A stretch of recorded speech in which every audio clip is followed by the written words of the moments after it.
So இந்த கமெண்ட்ல அவங்க என்ன சொல்றாங்கன்னா, அந்த டாக்டர் சொல்ற காரணம் வந்து இன்னமும் அன்அக்செப்டபிளா இருக்கு. அடுத்த கமெண்ட் எனக்கு என்ன வரும்னு எனக்கு ஆல்ரெடி தெரியும்.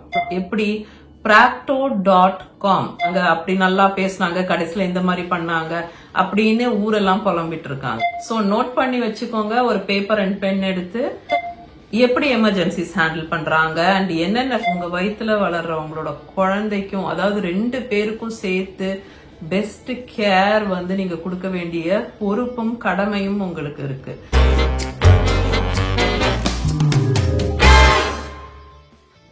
Hi and welcome to Shubha's World. வீடியோட டீடைல்ஸ்க்கு போறதுக்கு முன்னாடி ஷவுட் அவுட் டைம்.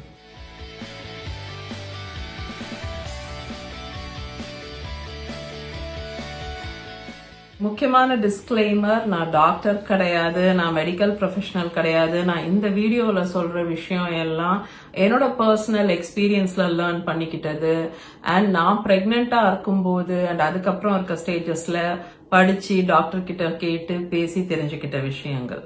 இப்போ நான் உங்களுக்கு ஸ்கிரீன்ல ஒரு கமெண்ட் காமிக்கிறேன், நீங்க ஃபர்ஸ்ட் அந்த கமெண்ட் பாருங்க. இது ஃபர்ஸ்ட் கமெண்ட் இல்ல, நான் இந்த மாதிரி பாக்குறது.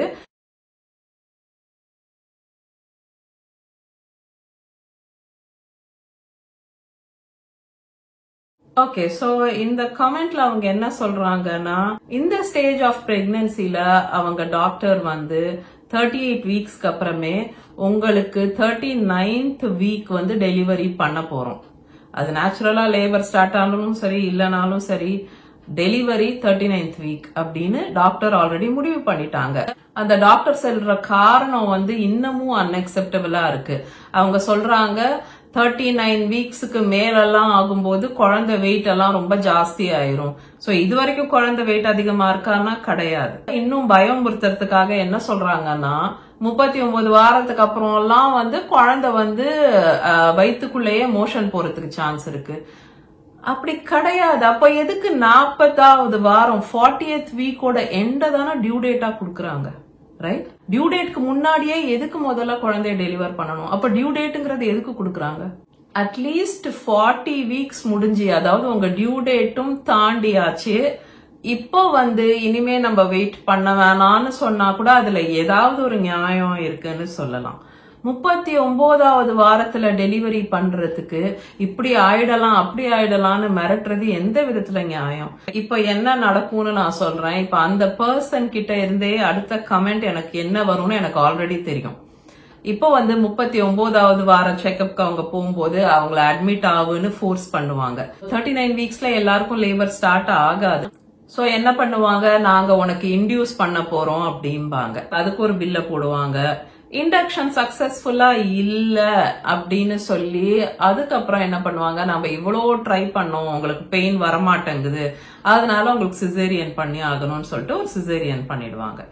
அண்ட் ஃபர்ஸ்ட் குழந்தை சிசேரியன்னா அடுத்த பிரெக்னன்சிஸும் வந்து சிசேரியன் டெலிவரி தான். இதனாலதான் நம்ம ஊர்ல வந்து சிசேரியன் ரேட் ரொம்ப அநியாயமான ஒரு நம்பர்ல இருக்கு. WHO ரெக்கமெண்ட் பண்றது வந்து ஒரு சிசேரியன் பெர்சன்டேஜ் அப்படிங்கறது வந்து 10 to 15% இருக்கணும்னு. ஆனா நம்ம ஊர்ல வந்து 50%க்கு மேல இருக்கு சிசேரியன் டெலிவரியோட ரேட்ஸ். இந்த டீடைல்ஸ் எல்லாம் நான் வந்து அவாய்ட் அன்னெசரி சிசேரியன் அப்படின்ற வீடியோல சொல்லியிருக்கேன். அதே மாதிரி அவாய்ட் அன்னெசரி இண்டக்ஷன் ஆஃப் லேபர்னு நான் ஒரு வீடியோ போஸ்ட் பண்ணியிருக்கேன். அந்த ரெண்டுமே நான் டிஸ்கிரிப்ஷன் பாக்ஸ்ல லிங்க் கொடுக்கறேன். இங்க உங்க ஆப்ஸ்டெட்ரிஷியன், அதாவது உங்க பிரெக்னன்சி அண்ட் டெலிவரியை ஹேண்டில் பண்ணக்கூடிய அந்த டாக்டர் அப்படின்னு வரும்போது என்னென்ன விஷயங்கள் நீங்க கவனமா பார்க்க வேண்டியிருக்கு, என்னென்ன விஷயங்கள் பேச வேண்டியிருக்கு, கேட்க வேண்டியிருக்கு அப்படிங்கறத வந்து நான் ஒரு 5 பாயிண்டா 5 மோஸ்ட் இம்பார்ட்டன்ட் திங்ஸ் அப்படின்ற மாதிரி இந்த வீடியோல பிரசன்ட் பண்ண போறேன். ஃபர்ஸ்ட் திங் வந்து உங்களோட ஆப்ஸ்டெட்ரிஷியனை நீங்க எப்படி சூஸ் பண்ணணும்.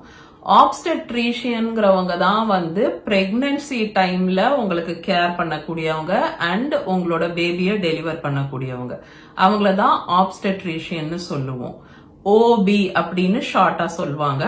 இல்லனா ஆப்ஸ்டெட்ரிஷியன் கைனகாலஜிஸ்ட் அப்படின்னும் இருக்காங்க. ஸ்பெஷலிஸ்ட்லயே வந்து OBGYN அப்படின்னு சொல்லுவாங்க.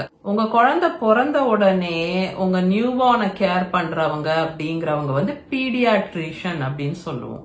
நீங்க ஃபர்ஸ்ட் ஆன்லைன்லயே நீங்க உங்க டாக்டரை மீட் பண்றதுக்கு முன்னாடியே அவங்கள பத்தி தெரிஞ்சுக்கலாம். எப்படி? practo.com practo.com அப்படின்னு சொல்லி ஒரு வெப்சைட் இருக்கு. சோ நீங்க வந்து உங்க டாக்டரோட பேரை போட்டீங்கன்னா அந்த டாக்டரோட கிளினிக் எங்க இருக்கு, அவங்க போன் நம்பர் என்ன, அவங்களோட கன்சல்டிங் ஃபீஸ் என்ன, எவ்வளவு வருஷம் எக்ஸ்பீரியன்ஸ், எத்தனை லொகேஷன்ஸ்ல பிராக்டிஸ் பண்றாங்க, அவங்க ஸ்பெஷலைசேஷன் என்னன்னு எல்லா டீடைல்ஸும் along with reviews. So patients அவங்கள பத்தி எழுதின ரிவ்யூஸோட சேர்ந்து அந்த practo.comல எல்லா இன்ஃபர்மேஷனும் இருக்கு. நீங்க ஃபர்ஸ்ட் அதை பாத்துக்கலாம் உங்க டாக்டரை பர்சனலா மீட் பண்றதுக்கு முன்னாடியே கூட. அதுக்கு அப்புறமா நீங்க வந்து அந்த ஏரியால இருக்கக்கூடிய உங்க friends or neighbours or relatives யாராவது இருந்தாங்கன்னா அவங்க கிட்ட கண்டிப்பா விசாரிச்சுக்கோங்க இந்த டாக்டரை பத்தி. இந்த மிஸ்டேக் நிறைய பேர் பண்றாங்க.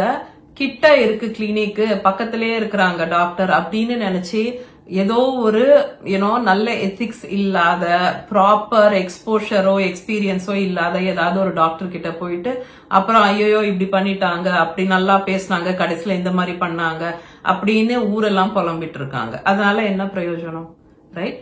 சோ முதல்ல வந்து இந்த மாதிரி செக் பண்ணுங்க டாக்டரோட பேக்ரவுண்ட், அவங்க எக்ஸ்பீரியன்ஸ், அவங்க டீடைல்ஸ், ரிவ்யூஸ் எல்லாம் பார்த்துட்டு அதுக்கு அப்புறமா நீங்க உங்க டாக்டர் கிட்ட அப்பாயின்மெண்ட் புக் பண்ணிக்க போறீங்க. அப்புறம் போய் இன் பர்சன் பார்த்து அவங்களோட பெட் சைட் மேனர்ஸ் எப்படி இருக்கு, அவங்களோட அப்ரோச் எப்படி இருக்கு, அவங்க உங்களை எப்படி வந்து ஃபீல் பண்ண வைக்கிறாங்க, உங்களவே எல்லாத்துக்கும் பிளேம் பண்ற மாதிரி ஒரு டாக்டரா இருக்காங்களா, ஒரு ப்ராப்ளம்னா அதுக்கு சொல்யூஷன் என்னன்னு பாக்குறாங்களா, இல்ல அதை விட்டு ஏன் இப்படி பண்ணீங்க, ஏன் இது எடுக்கல, இது என்ன இப்படி இருக்கு, அது என்ன அப்படி இருக்குன்னு உங்க மேலேயே பழிய தூக்கி போடுறாங்களா, இதெல்லாம் பார்த்து உங்களுக்கு வந்து செட் ஆகுதா, அவங்களோட அப்ரோச் உங்களுக்கு வந்து கம்ஃபர்டபுளா இருக்கா, உங்களுக்கு கான்பிடன்ஸ் கொடுக்குறாங்களாங்கிறத பாருங்க. ஒரு நல்ல டாக்டர் எப்படி இருக்கணும் அப்படிங்கறத பத்தி நான் ஒரு ஷார்ட்ஸ் வீடியோ ஒன்னு போட்டிருக்கேன் கொஞ்ச நாள் முன்னாடி. நான் அதையும் கூட டிஸ்கிரிப்ஷன் பாக்ஸ்ல லிங்க் பண்றேன், நீங்க செக் அவுட் பண்ணுங்க. ஃபியூ இம்பார்ட்டன்ட் क्वेश्चंस இருக்கு, அதை நீங்க கிளாரிஃபை பண்ணிட்டு அதுக்கு அவங்க கொடுக்கற ஆன்சரை பொறுத்து தான் உங்களோட ஃபைனல் டெசிஷன் இருக்கணும். நீங்க இந்த டாக்டரே வச்சுக்க போறீங்களா இல்ல இன்னொரு டாக்டர் பார்க்க போறீங்களான்னு.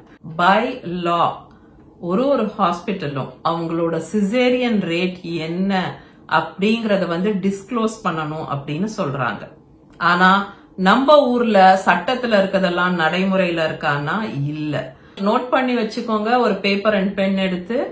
முதல் क्वेश्चन உங்க டாக்டர் கிட்ட கேட்க வேண்டியது, 40 வீக்கோட எண்ட் டியூ டேட்டா கொடுக்குறீங்க இல்லையா, நீங்க 40 வீக்ஸோட எண்ட் வரைக்கும், அதாவது டியூ டேட் வரைக்கும் வெயிட் பண்ணுவீங்களா, யூசுவலா எல்லாமே ஓகேனா அப்படிங்கறது தான் மோஸ்ட் இம்பார்ட்டன்ட் क्वेश्चनா இருக்கும். அடுத்த क्वेश्चन, 40 வீக்ஸ் ஆகும்போது என்ன பண்ணுவீங்க, பெயின் வரல இன்னும் 40 வீக்ஸ்க்கு அப்புறம் வெயிட் பண்ணுவீங்களா இல்ல 40 வீக்ஸ்ல இன்டியூஸ் பண்ணுவீங்களா. சோ இந்த உங்களோட பாலிசிஸ் என்ன, இண்டக்ஷனை பொறுத்த வரைக்கும் எத்தனையாவது வாரத்துல நீங்க வந்து இன்டியூஸ் பண்றது வழக்கம். அடுத்தது லேபர் பெயின்க்கு மேனேஜ்மெண்ட் என்ன ஆப்ஷன்ஸ் இருக்கு, எபிடியூரல் இருக்கா, உங்களுக்கு எபிடியூரல் வேணும் அப்படின்னு நீங்க நினைக்கிறீங்கன்னா அனஸ்தீசியாலஜிஸ்ட் எப்பவும் இருப்பாங்களா, நார்மல் டெலிவரிங்கும் போது அந்த புஷிங் ஸ்டேஜஸ்ல குழந்தை பிறக்கிற டைம்ல வந்து ஹஸ்பண்ட் கூட இருக்கலாமா அப்படிங்கறது, இந்த மாதிரி உங்களுக்கு எது முக்கியமோ, உங்களுக்கு எது ப்ரையாரிட்டியோ அந்த क्वेश्चंसும் இது கூட நீங்க ஆட் பண்ணிக்கோங்க. இதெல்லாம் எனக்கு மைண்ட்ல வந்த சில क्वेश्चंस ஆர் நான் கேட்கணும் அப்படின்னு நினைக்கக்கூடிய क्वेश्चंस நான் இப்ப சொல்றேன்.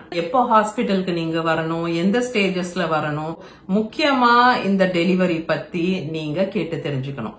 அப்போதான் இந்த வியூவருக்கு இருக்கிற மாதிரி ஒரு சூழ்நிலை உங்களுக்கு வராம இருக்கும். Next question, vaginal birth after caesarean அவங்க என்கரேஜ் பண்றாங்களா, அவங்க ஹாஸ்பிட்டல்ல அந்த ஆப்ஷன் உண்டா, அவங்க வந்து பிராக்டிஸ் பண்றாங்களா, அது உங்களுக்கு என்ன சொல்லுவோம்னா அந்த டாக்டர் எந்த அளவுக்கு கான்பிடென்ட், எவ்வளவு தூரம் எக்ஸ்பீரியன்ஸ்ட், இத பத்தி எல்லாம் உங்களுக்கு கிளியர் ஐடியா கொடுக்கும்.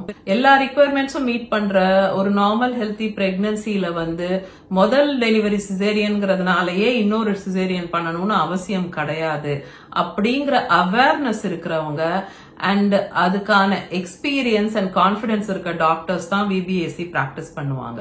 சோ நீங்க வந்து உங்க டாக்டர் கிட்ட விபிஏசி பத்தின பாலிசி என்ன உங்களோடது, நீங்க பண்ணுவீங்களா? சோ முதல் குழந்தை சிசேரியன் ஆனா அடுத்த டெலிவரி நார்மல் வந்து ட்ரை பண்றது உண்டா? நீங்க அந்த மாதிரி நீங்க பண்ணிருக்கீங்களா நீங்க உங்களோட எக்ஸ்பீரியன்ஸ்ல? இதெல்லாம் பத்தி கேட்டுக்கலாம். இதுதான் உங்களோட தேர்ட் பாயிண்ட். ஃபோர்த் பாயிண்ட் என்ன அப்படின்னா, உங்களோட ஹாஸ்பிட்டல்ல 24/7 அதாவது through out the day and night எந்த ஃபெசிலிட்டிஸ் வந்து அவைலபிளா இருக்கும் அப்படிங்கிறது தான் fourth question.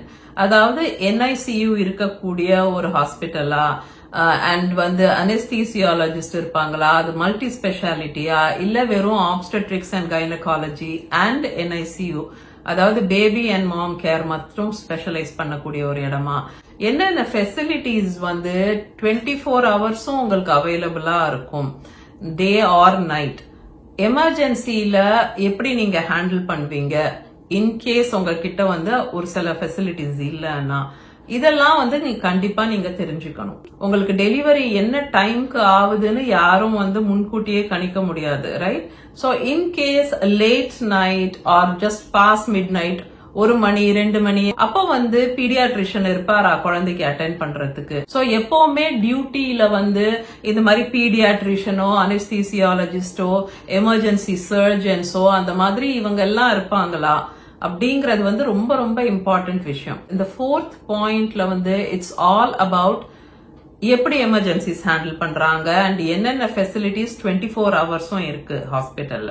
And fifth point, most important point, எல்லாருமே பண்ண வேண்டியது, இங்க கனடால எங்களுக்கு என்கரேஜ் பண்றாங்க என்ன அப்படின்னா hospital tour and pre registration.